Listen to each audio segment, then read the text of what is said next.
Nabi sallallahu alaihi wasallam mengatakan salli qa'iman fa in lam tastati' fa qa'idan fa in lam tastati' fa 'ala janb. Rawahu Bukhari wa Muslim. Salatlah dalam keadaan berdiri, bila tidak mampu salat dalam keadaan duduk, bila tidak mampu maka salat dalam keadaan berbaring, bila tidak mampu maka salat dalam keadaan terlentang, bila tidak mampu maka salat dalam keadaan dianggukkan kepala, bila tidak mampu maka salat dalam keadaan isyarat mata, bila tidak mampu maka salat dalam keadaan hati, dalam gerakan hati. Bila tidak mampu maka disolatkan. Iya benar, ini urutannya. Jadi urutan terakhir dari kepada kemampuan sholat itu dengan hati. Artinya orang yang sakit separah-parahnya belum gugur kewajiban sholat. Kecuali dia haid atau nifas, nggak sholat. Tapi orang yang sakit separah-parahnya dia di ICU, nggak menggugurkan kewajiban sholat.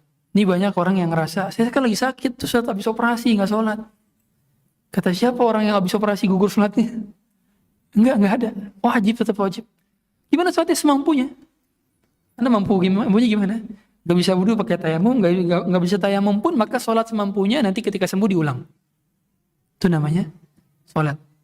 Namanya sholat dihormatil waktu atau sholat ala qadril istata'ah. Sholat sesuai kemampuan. Karena kita diperintahkan untuk bertakwa semaksimal kita. Kata Nabi SAW, fattaqullaha mastata'tum. Dalam surah At-Taghabun ayat 16, Allah mengatakan, bertakwalah semampu kalian. Maka bila orang yang tidak mampu sujud dan dia hanya mampu menggerakkan tubuhnya seperti ini, maka itu termasuk kategori sujud karena batas kemampuannya demikian. Dan dia tetap mendapatkan keutamaan doa mustajab ketika sujud. Ya, karena gerakannya gerakan sujud.